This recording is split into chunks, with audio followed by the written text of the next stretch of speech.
The Cuemasters stable of snooker professionals is made up of Stephen Hendry, Darren Morgan, Mike Hallett and John Parrott. Based in Stirling in Scotland, the Cuemasters players are the new young stars of the world game. Chirpy Liverpudlian John Parrott likes a laugh but is deadly serious about his snooker. He's ranked number 2 in the world.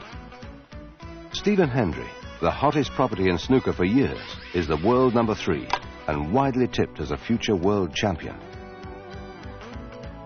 Joining Cuemasters has given Mike Hallett a new lease of life in top-class snooker. He's now ranked 6th in the world. Darren Morgan has just completed his first season as a professional. His performances have warned his fellow pros that he is an opponent to be feared and a surefire snooker star of the future.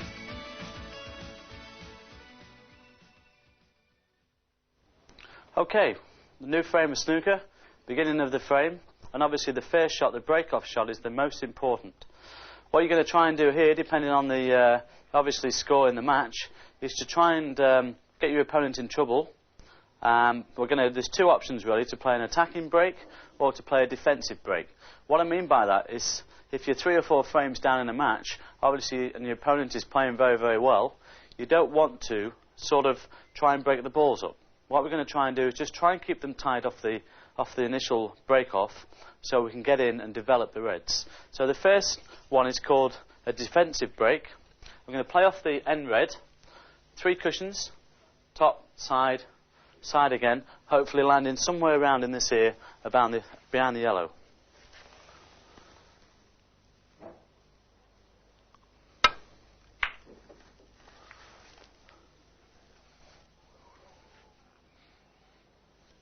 Well, it's a little bit narrow. Obviously, I've left him my red onto the corner pocket. I'd like the white really to be somewhere in this area. So I'm trying to put my opponent under pressure as soon as possible. Now, we've opened 3 or 4 reds there because initially if he does miss and mess up the safety shot, then I'm going to go straight in and hopefully make a good break. Okay, just going to break off here now. I'm going to play the end red of the pack. A little bit left-hand side on the white. Bring it round the 2, 3 cushions, hopefully somewhere in bulk around the yellow spot. Try not to open the pack too much, and we're going to try and put Stephen in trouble. That's not too bad. A little bit narrow, it's left Stephen with a attempt at a safety shot. Okay, we've seen the defensive break. What we're going to try and play now is an attacking break. You're 3 or 4 frames in a match. Up in a match, I should say. And what we're going to try and do is spread the balls more evenly over the table, try and open 3 or 4 more reds, so put the opponent under pressure as quickly as possible. So what we're going to try and do is play the cue ball onto the second red this time, instead of the end red of the pack. 3 cushions again, hopefully bringing the white roughly around behind the yellow spot. So it's left-hand side on the cue ball, half ball, and there you go, a pot off the break. That's obviously a fluke, but it's in good position. Really, you can take either the brown into the centre pocket or just drop the white behind the yellow ball, putting your opponent in a lot of trouble. As you can see, the reds are now evenly spread, and obviously if you get in amongst the reds, you can make a substantial break to continue the pressure on your opponent and win yet another frame.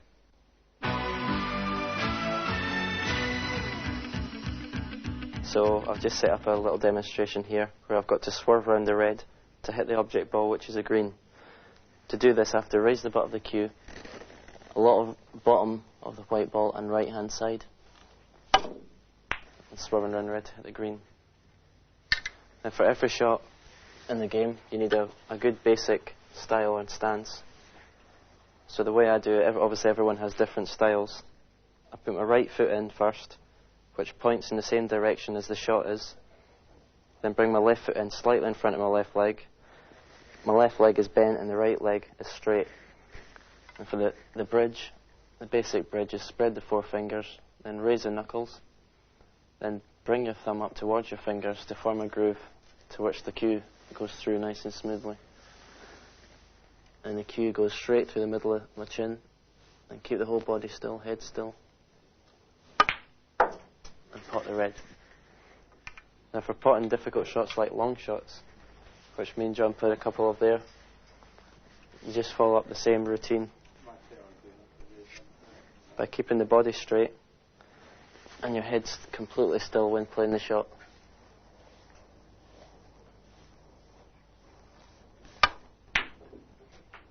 Watching the white until it stops.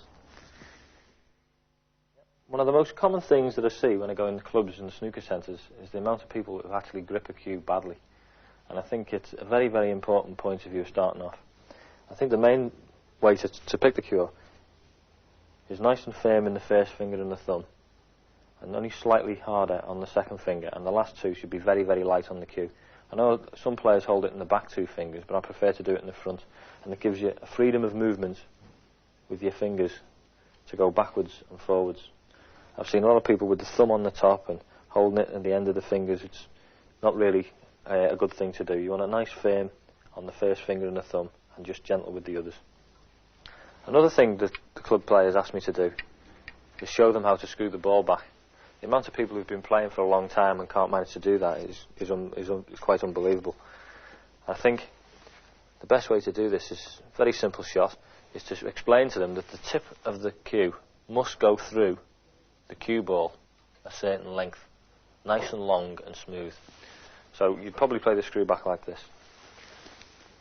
Address the white at the bottom, and you're practicing with a nice smooth cue action the shot you're going to play, and then you push the tip through the cue ball and you get the screw back, and hopefully you don't go in the pocket when you play.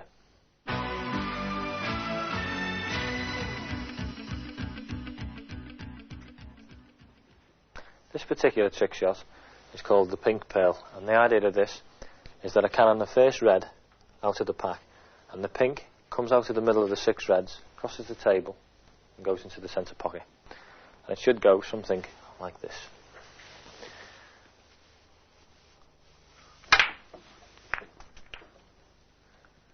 It worked. The idea of this shot is once again to pop the pink, and we hit the cue ball with the red onto the front red. The one past the pink moves out the way, and the pink travels, hits the red over the middle hole, and should go in the middle. We'll see. Another one that worked. The idea of this trick shot is to try and put the pint glass in the centre pocket. Just make sure you've got a nice solid glass when you do this. It should go something like this.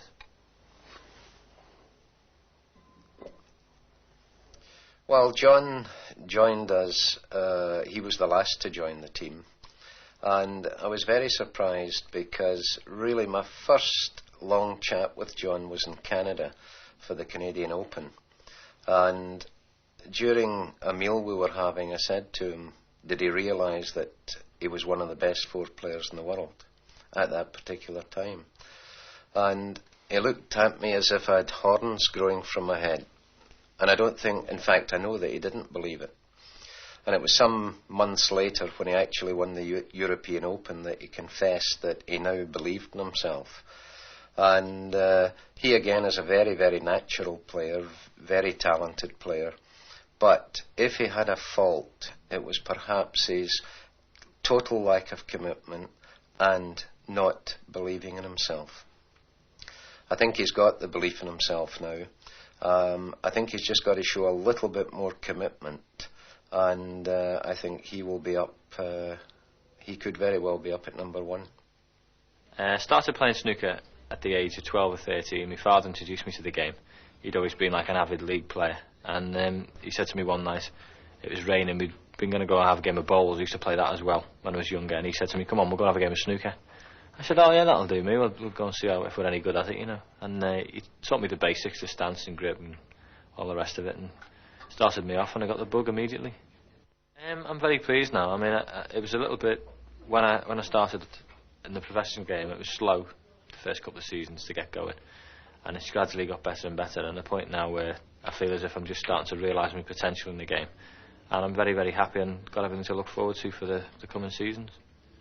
The main thing of my career so far has been winning of the European Open in Deauville, which was a real test of character. Not only was you know, that I played quite well there. I had a lot of time in between matches to wait and things. I was really, really pleased to win that one. And it's always nice to get the first ranking tournament out of the way. And, you know, at least I know I'm a winner now, and I can get on with playing in the rest of the tournaments. But that's been the main thing above anything. Apart from that, though, the consistency is what I'm pleased with. I mean, I've been in a lot of finals and lots of semi-finals and quarters, so I'm playing consistently well all the time, which is what it's all about. It's no good really having one good tournament and then 4 bad ones. You've got to do it, you know, play well all the time. My ambition in the game is just to keep playing well and winning ranking tournaments. I mean, I could live without being world champion. I wouldn't, you know, end up pulling my hair out and all that stuff. I mean, it'd be absolutely lovely to do. But it's the main thing is to keep playing well and to win the ranking tournaments. But above anything else, I mean, my priority is not just snooker, it's just to be happy. That's all I ask for. John Parrott is known as the Mr. Funny Man of the snooker circuit. Why is that? I think the main thing is, coming from Liverpool, is you've got to have a sense of humour. Everybody else seems to have one there, and certainly it keeps me sane through the season, because it can be a little bit dogmatic going from one tournament to the other and hotel rooms for this and that, and I think you need a good sense of humour. And certainly with the rest of the lads in Cuemasters, you have a great laugh and everyone takes the mickey and ribs you, and you know, people tend to think that you lose your sense of humour, but it's just as you seem to be more successful, but it's not the case. I mean, you just get more mickey taken, and I really enjoy the humour. That's what keeps me sane. John has recently got married. How has that affected his life as a snooker professional? Being married is very, very stabilising. It's great to be able to go home to your own house and know that your wife is always going to be there, and you can just relax, because you're in the public eye enough, and you really do value your privacy, you know. So when you go back home, it's great to be like that, to be able to just go home to your wife and stuff.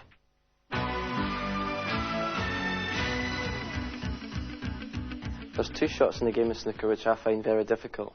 One of the shots is playing with a spider, as you can see now, and the other shot is playing doubles across the table and using the angles of the cushions. The first shot I'm going to play is using a spider.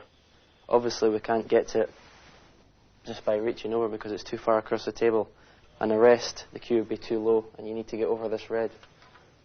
So the spider enables you to get well above the red, aim down on the white, but you mustn't put any side on the white at all, because that'll swerve the white and you'll miss the pot.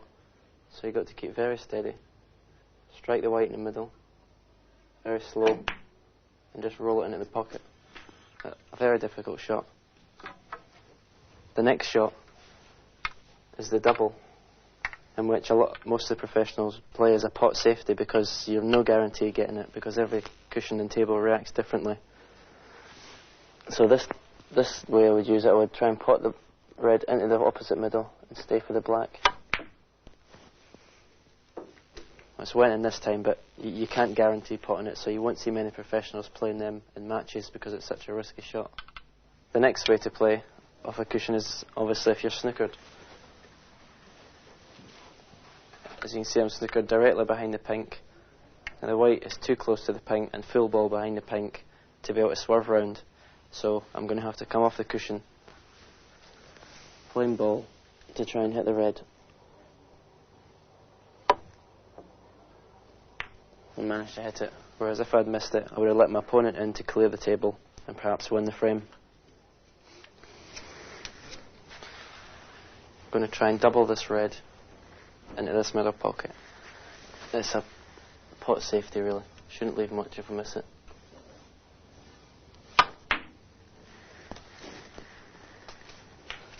One.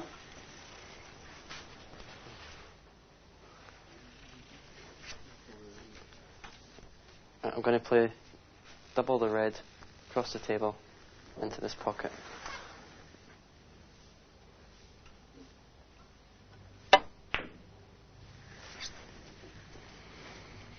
One.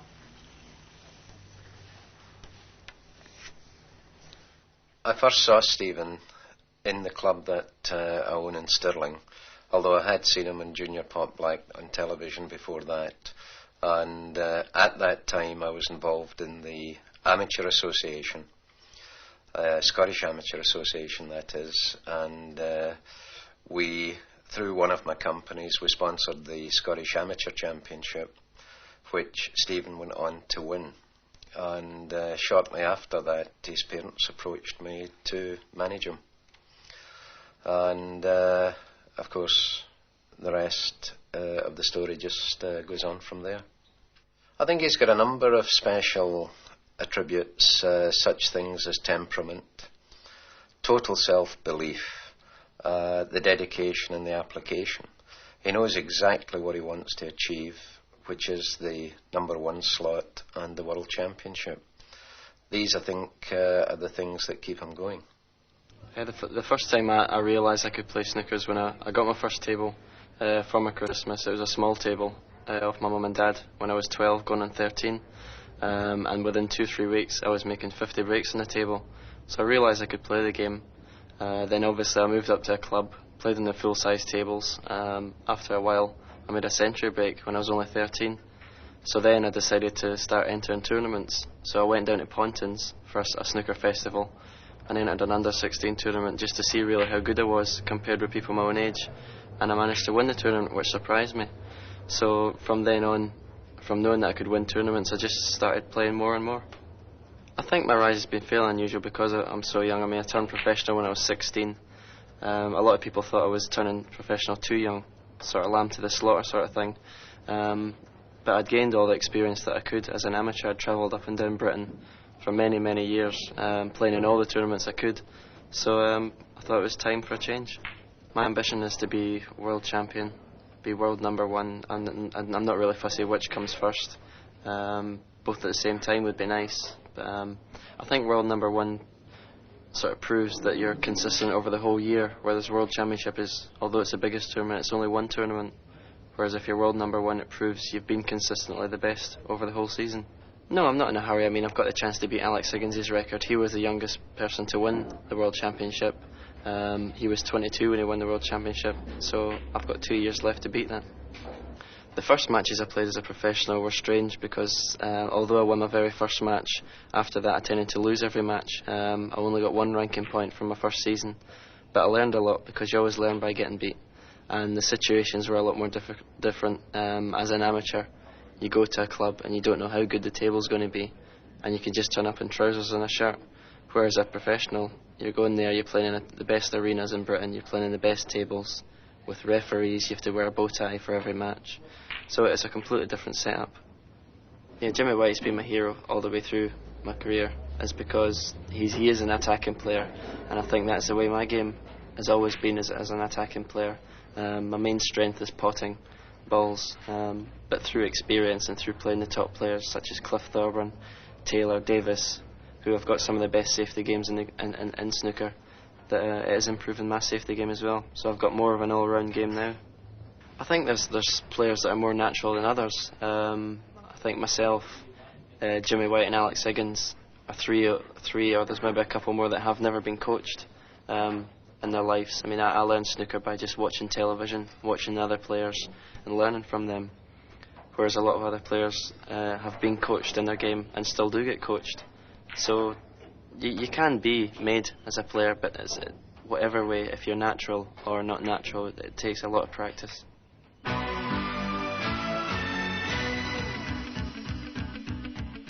There's plenty of times, certainly when I go into the snooker centres and watch around, I see people come up with safety shots which are very, very basic, and unfortunately at our level they don't seem to be quite good enough.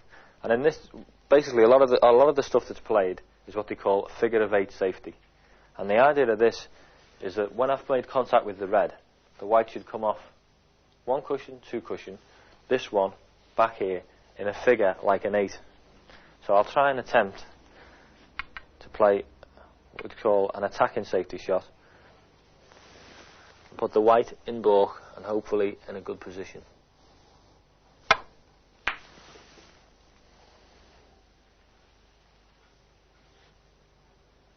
And that would be trouble. Completely out of position here, so I'm going to have to play a safety shot. Play this red in the cushion with a bit of right hand side to go up to the baulk area.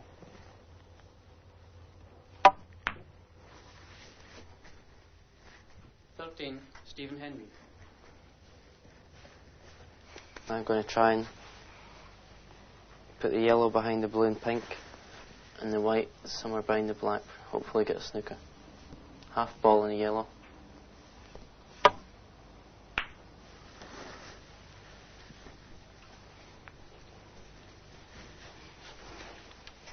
Well, Stephen has left me a pot on, but it's a bit risky. Probably going to wait for a better opportunity. I'm just going to knock the yellow up and down the table again, hopefully leaving it round about this area, and try and put the white behind the black.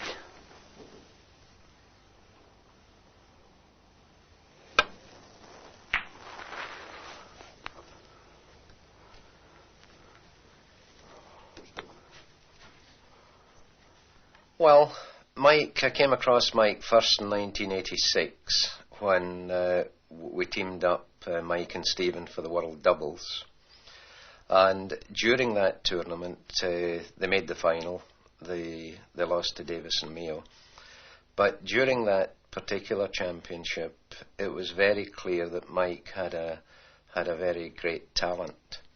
And it surprised me to find that he'd been a pro for some 7 or 8 years, sticking somewhere between 21 and 32.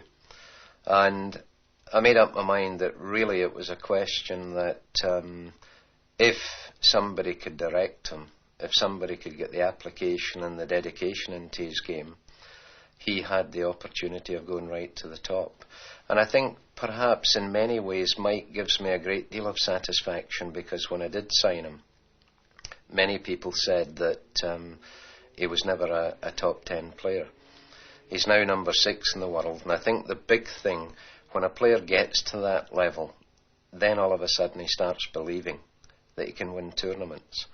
And I would liken Mike very much to Dennis Taylor, who was on the pro circuit for 13 years before he won a tournament. And I think Mike has the capabilities within himself now to win a tournament. I've been a pro now for about 9 years, my 10th season coming up, and I struggled a little bit. I got up to probably about 26, 27 on the world ranking list, and then sort of levelled off at that time. And they had a pretty good season about 3 years ago, and managed to get into the top 16, which is what I've always wanted to do. And then from then on, it sort of leaped up. So I was sort of stagnate for 3 or 4 years.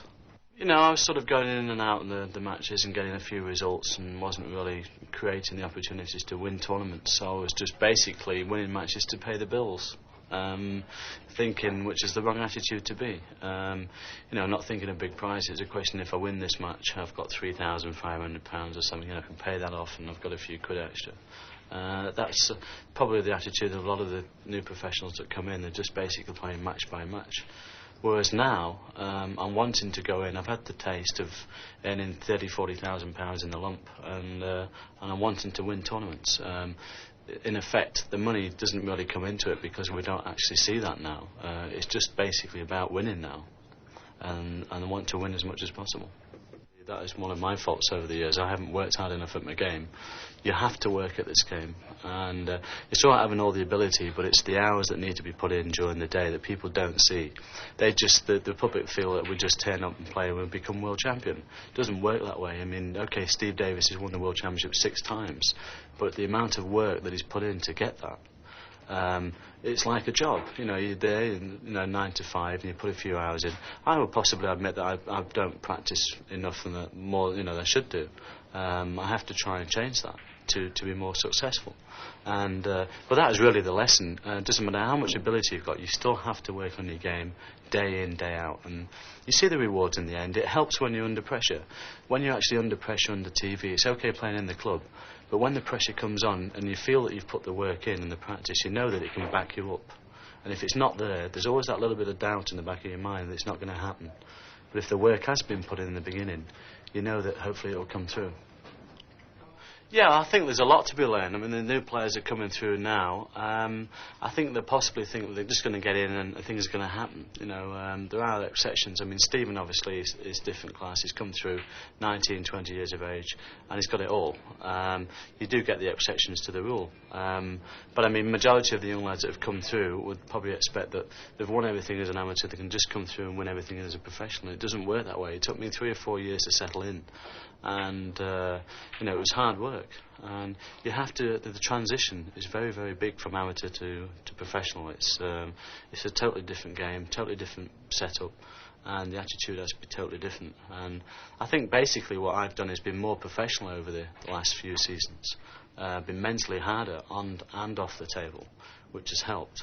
But at the end of the day, if you're having a bad trot, you just have to keep plugging away and hope that you turn it around and it comes good.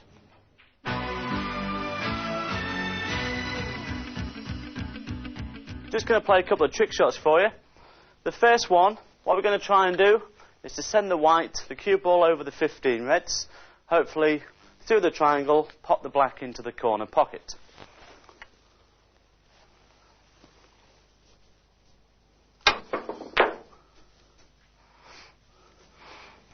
Okay, a little bit more difficult this time. You see we've got the black surrounded by 3 reds on the side cushion.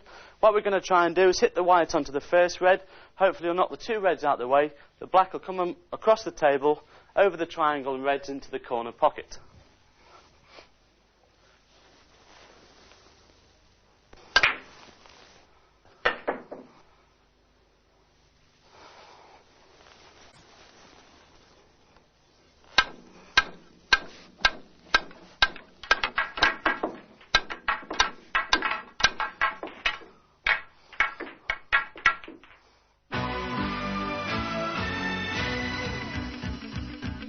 Well, we're just going to start off with a few power shots now. Power shots, as you know, require very accurate cueing. You've got to be cueing really sweetly through the ball. So we'll do a few different power shots just to show you what can be achieved when you are cueing through the ball nicely. Now, this first one is just imagine it comes to the end of the game. You're on the pink and the black. You receive pink and black. The black's at the other end of the table. You need to pot the pink into the corner bag and drag the white all the way up the table because you've landed dead straight. So the idea would be you'd landed dead straight. So get on the ball, just let the cue go straight through, nice and smoothly. And as you're hitting the ball, you're really powering it through, pulling back quick off the white to get a lot of backspin on the white to pull it right up to the end of the table.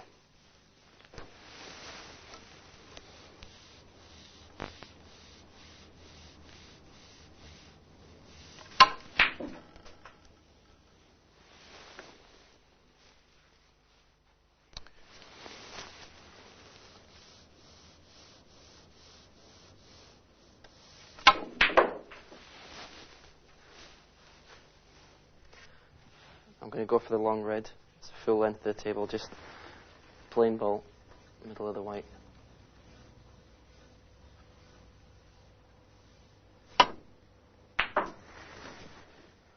One. I'm going to try and attempt to pop the red into the corner pocket, stun over off the side cushion, finish on the black.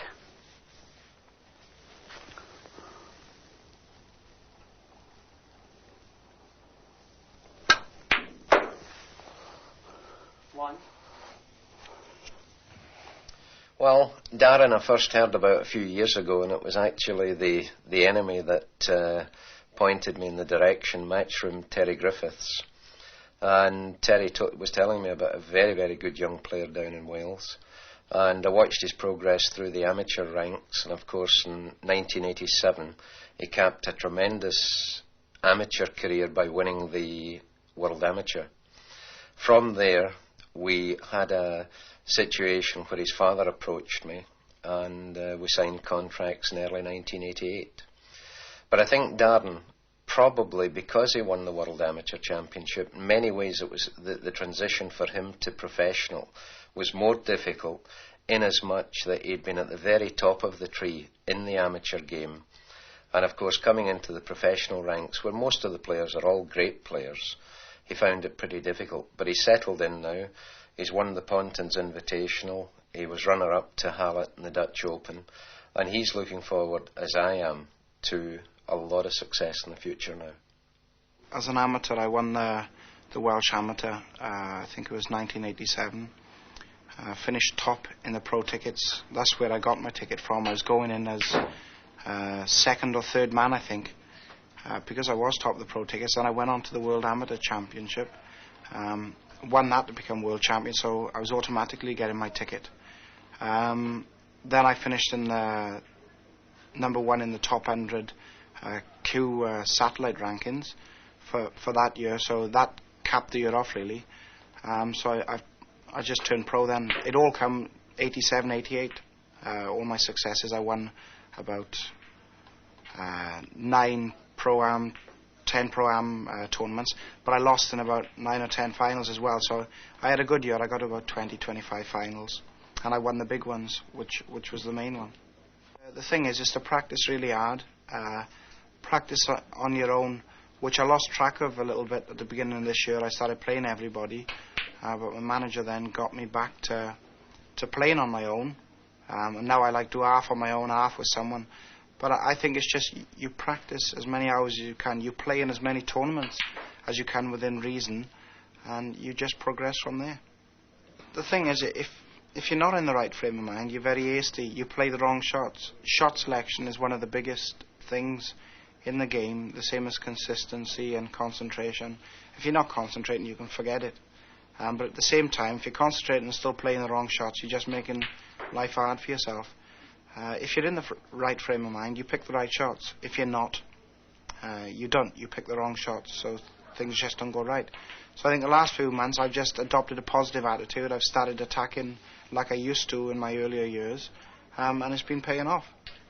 Well, if they're young players and they're just starting off, I suppose it's just to say to keep their heads down and get on with it, like practice hard and hope you get the right breaks, because you do need a bit of luck. You need really to fall in. I've been lucky. I had a good sponsor. My dad done it for the first year or two, then I had a real good sponsor for the next 2 years, and I've been very, very lucky to fall in to Cuemasters. I expect his 110 pros would give their right arm to be in the group that I'm in, so I'm very lucky that way.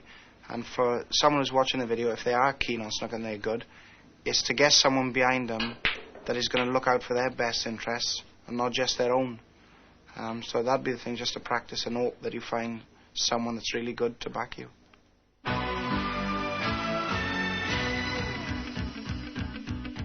The most important thing, obviously, if you want to win the frame, is score more points than your opponent. The easiest way of doing this is by building a break round about the pink and black, because they make the most points.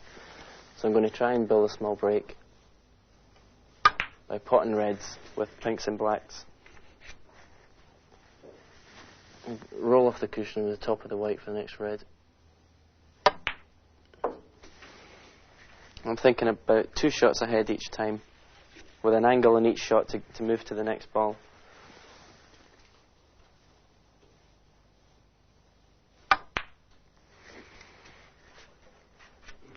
I need a deep screw off the cushion from the black.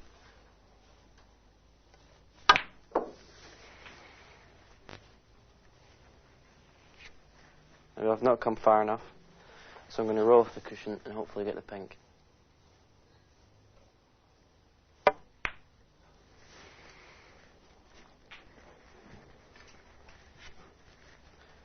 Straight pink in the corner, so I'm going to screw back for the next red in the same pocket.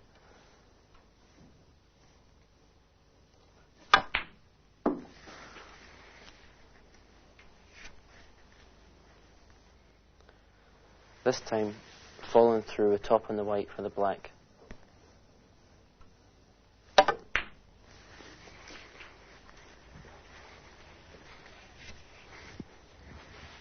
Now with lots of top on the white, follow through of 2 cushions for the next red.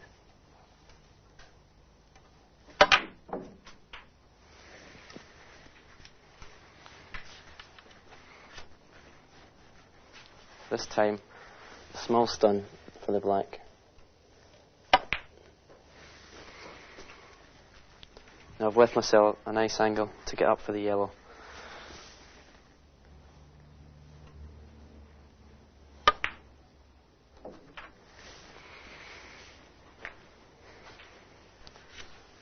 I've come a little bit too far with the black, so I'm going to have to use the rest for the yellow. Just a plain ball shot for the green.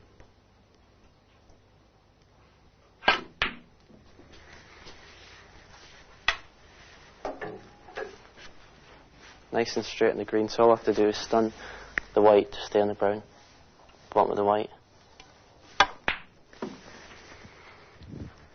Never want to leave myself straight on any colour because it makes it more difficult to get in the next colour. So another stun for the blue.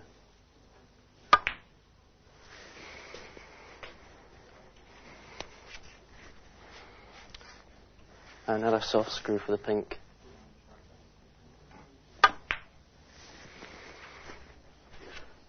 Haven't come quite far enough, so I'm going to have to use the rest to pot the pink and stun with 2 cushions.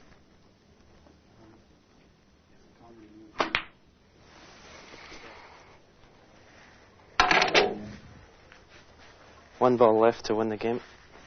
The black in the corner, plain ball and a white.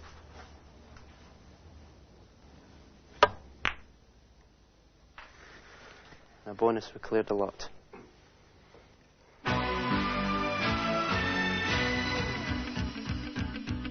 Right, we're here today to do some break building. We've just hit a few shots off the break off. The balls have spread out nicely for us, so we're going to try now and make a break.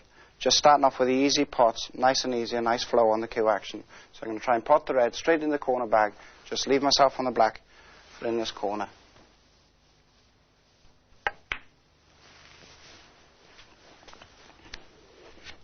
And now I'm going to pot this black in the opposite corner, just stun up a few inches for the red into the same bag.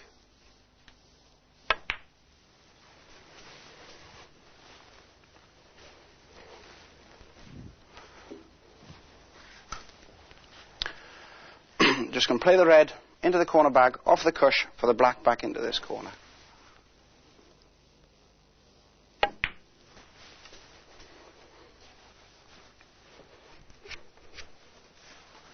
Just going to follow through on the black into the corner pocket to leave the white just about around by there for the red back into this corner pocket.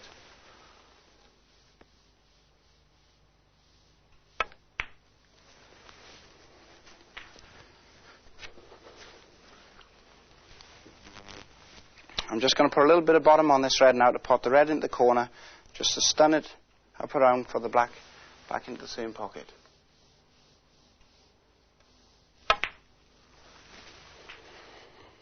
Same sort of shot, but a little bit higher up on the table now. Black into the corner pocket, just to stun the white up through the gap for the reds back into the corner.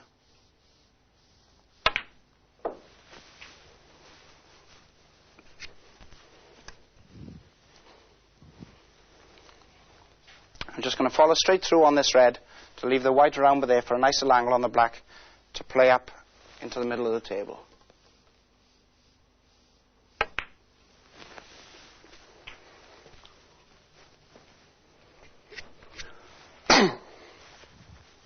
Right, now I'm on the black that I can play a number of shots. I can stun up for this red in the corner, onto that red, for this red back into this corner.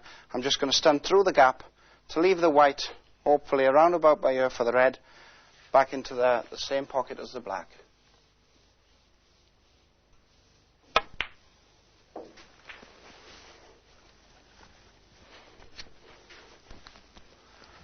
Now again, I've underrated a little bit, so I'm going to change our plans a little bit with playing this red into the middle by there, just for the white to come down, for the blue back into the middle bag.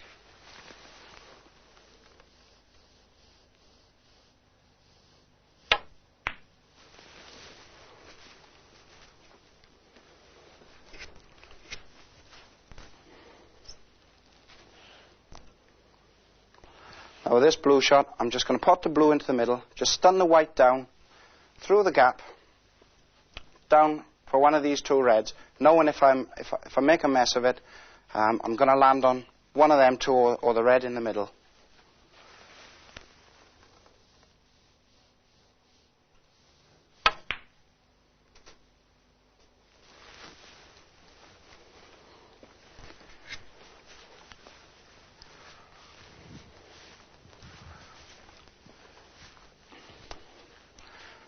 I'm bridging over this ball, so I've got to be a little bit careful here not to touch the ball and not to skew it on the cue action. So I'm going to pot the red into the corner bag and just follow straight through with the white for the black straight into the other pocket.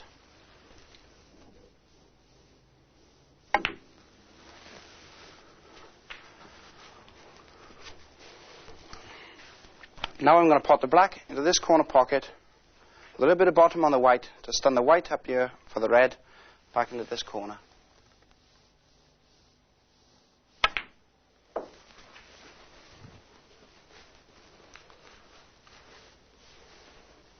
I'm going to put the red into this corner pocket, middle of the white, off the cushion, with a little bit of right-hand side for the pink back into the corner pocket.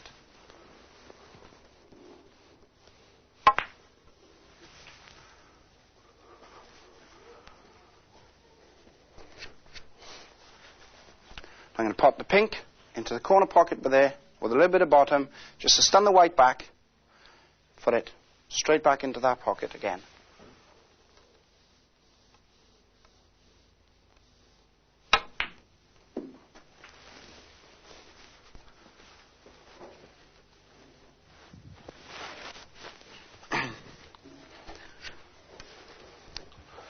Pop the red into the corner pocket, follow straight through with the white for the black into the opposite pocket.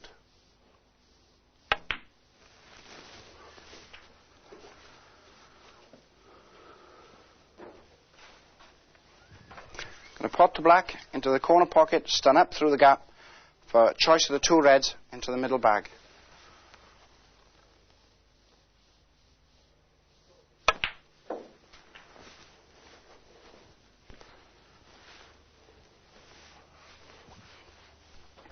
I'm going to put this red now into the middle bag, just stun the white back about 2 inches for the pink back into the corner.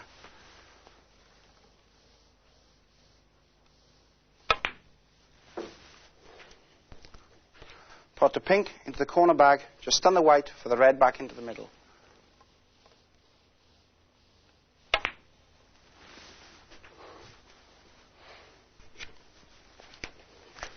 I dropped my chalk. Red into the middle bag, same sort of shot, just stun in the white again to leave myself on the pink for this corner bag.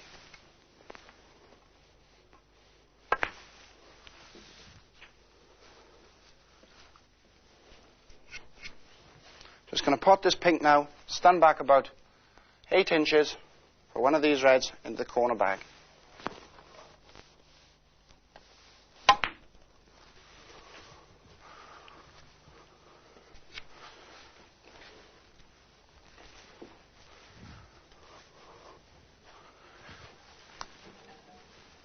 And I've had to take the rest because I've just overhit that a little bit.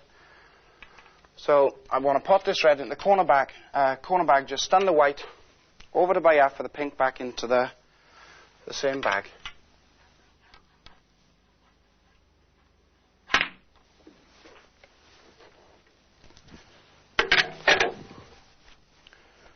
I want to put the pink into the corner bag, just stun back a few inches again for the red into the corner.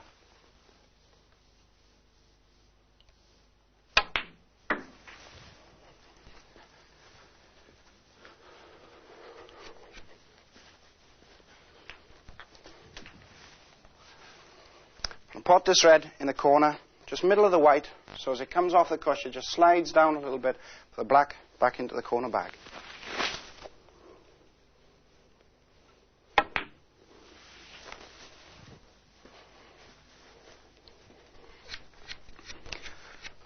I've gone a bit straight on this, so I've got to use a little bit more power in the shot. The idea is to hit the white with a touch of right hand side, pot the black into the corner bag, stun the white off the cushion, up for the red in the middle, or if I've underhit it, I'm going to get a shot at the red in the corner bag.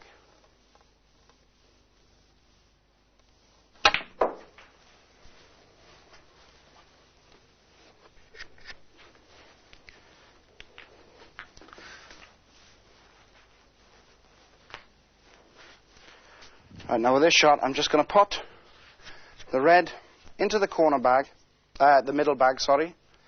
Just the white is just going to roll up and just cannon onto the blue, hopefully to leave me with a shot on the blue in the middle.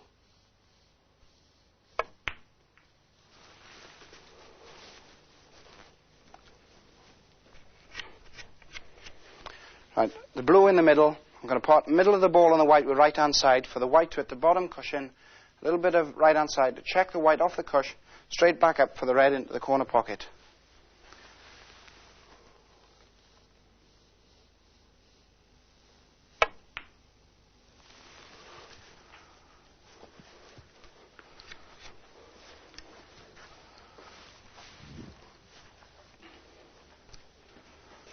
now as I'm playing these shots, I'm always playing a few shots ahead. Now I'm already looking to see where I'm going to stick this red ball, or which is the best pocket for me to play it into. So I'm looking to get a good angle on the black, put this red in the corner to land on the black.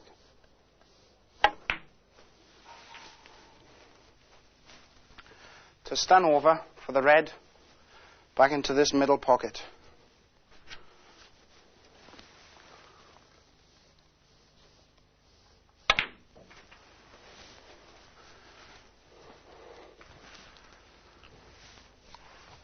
Now I'm going to put this red in the middle pocket, just at the middle of the white, so as the white runs down and comes down for one of the bulk colours down the other end of the table.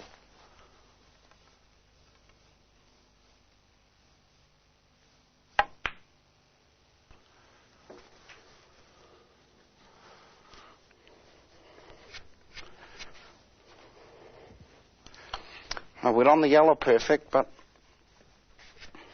yeah, we're on the yellow perfect, so I'll play the yellow. It's just a little stun shot. Put the yellow in the corner and stun white back a few inches.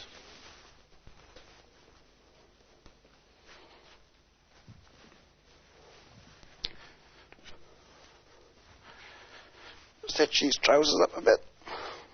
Just going to put the yellow into the corner pocket, drag back about 6 inches for the green, back into the other corner pocket.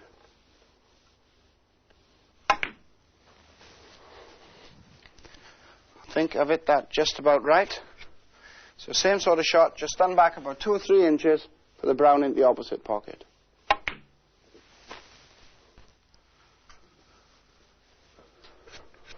Put the brown into the corner bag and just pull back with the white to land round about by here for the blue into the middle bag.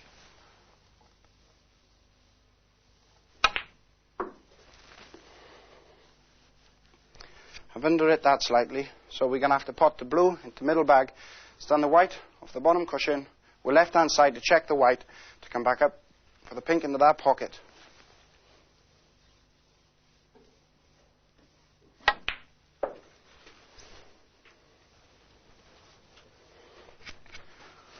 So the pink into the corner pocket, a little stun shot down onto the black in the same pocket.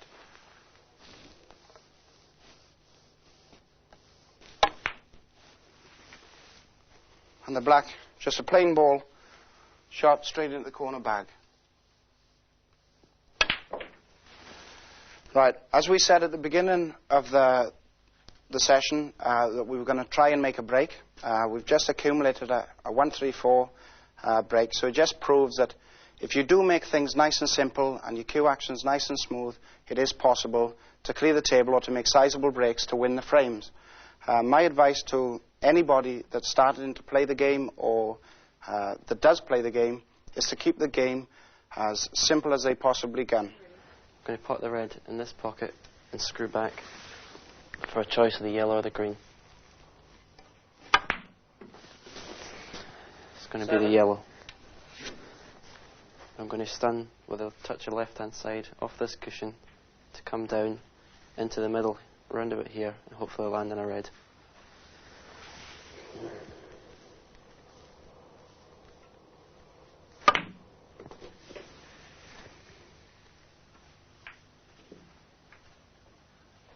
Nine.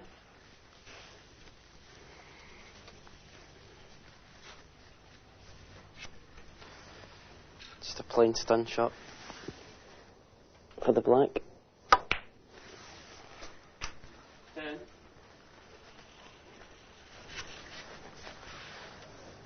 I'm going to force the white off the cushion in the middle of the white ball.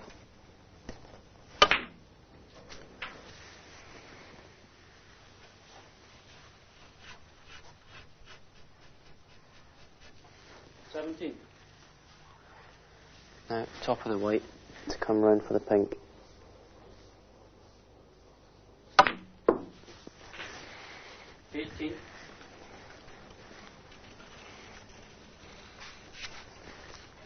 So I'll be stunning, putting the pink in this pocket, stunning off the cushion for this red here.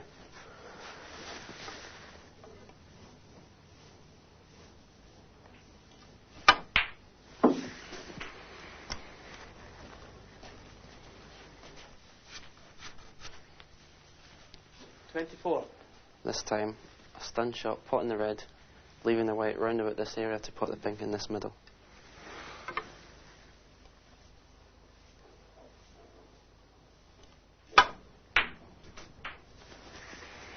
25.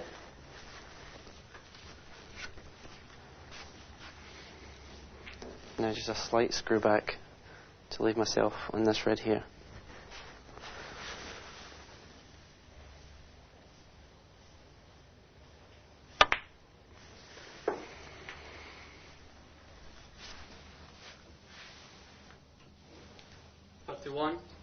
This time I'm going to pot this red, stun off 2 cushions and come up for the blue.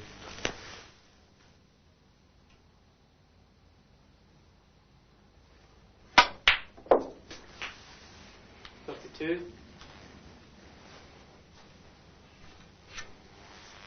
time I'm going to pot the blue, screw the white to run out this area for a choice of 2 reds and in that corner pocket.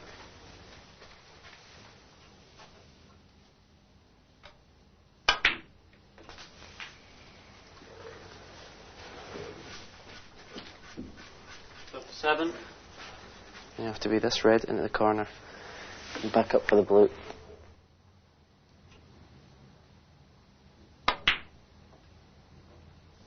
This is red. 57, Stephen Hendry. All my boys are obviously very busy. They travel all over the world. We shortly leave for New Zealand, Australia, Thailand. Stephen, at 20 years of age, has already been to Japan, the United States, Australia, New Zealand, Singapore. In fact, it's probably easier in his case, as the rest of the boys, to name countries that they haven't been to. Now, that takes a lot of energy. The travel is very tiring, long periods away from home. But it's all in the going back to the basis of they have an opportunity of setting themselves up financially for life. And I think that really is the thing that keeps them going. The camaraderie, I think, between the players, they're all young players, they all get on very well together. Their likes are very similar. They like similar type music, clothes, golf, they all play golf. And really, during the season, which is becoming longer and longer, it's now effectively a 10-month season, they don't get an awful lot of spare time. But when they do, they tend to spend listening to music or playing golf.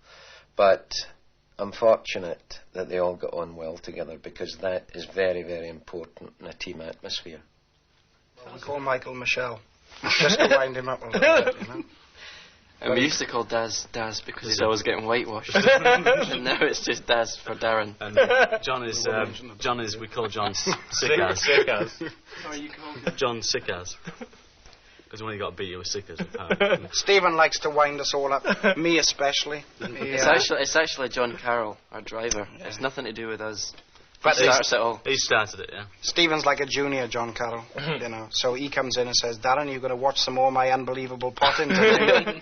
And it's like, he's got the white on a string, whereas I've got it on a rope. You know, so. Just little things like that, yeah.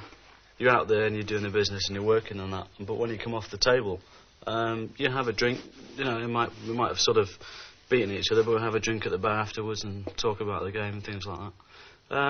There's a lot of players that keep themselves to themselves and in different groups and stuff, but at the end of the day, you know, you're just playing a game, you're playing a game to win, but after that, you're just like anybody else, really. If you take the top 32 players in the world, they're all great players, but some are more successful than others, and I think that's where the psychological situation comes in, that the player has got to believe in himself, he's got to dedicate himself. And snooker players are no different from any other sportsman. They have all the problems off the table. There's gambling, there's drinking, there's women, there's all sorts of side effects that can take their mind away from snooker. But really the ones that are absolutely totally successful, the Davises, and I think my boys, because I'm in the fortunate position to have 2, 3, 6 in the world at this point in time, and certainly my players have got there by sheer graft. Davis made it by sheer graft, and I think it's a question of again, going back to the psychology of it, that players in the top 32 have got to believe that they've got to work, they've got to dedicate and apply themselves.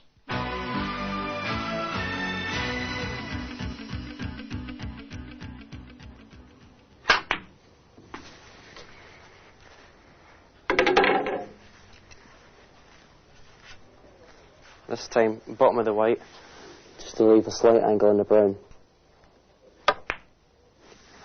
Every shot I'm playing, I'm leaving an angle on the colour to get onto the next colour.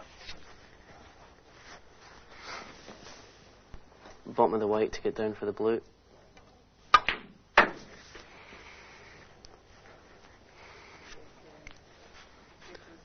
This time, I'm going to have to play the middle of the white, pot the blue, off the bottom cushion to come back up for the pink into this corner.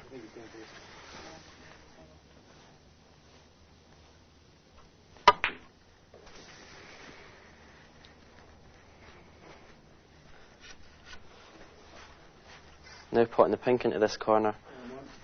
A lot of topspin to have the black into the same pocket.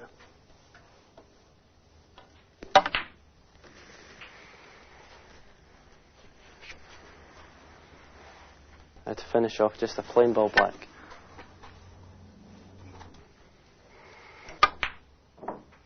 And a bonus, we cleared the table.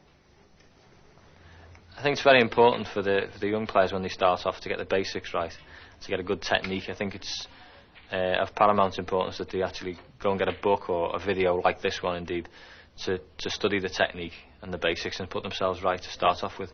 I think if they don't do that, then they're going to find it very, very difficult either A, to improve, or B, to go back and put it right. So it is important that they do that in the first place. Young players coming into the game have got to apply themselves and they've got to dedicate themselves. That means that they've got to be prepared to spend long hours on the practice table.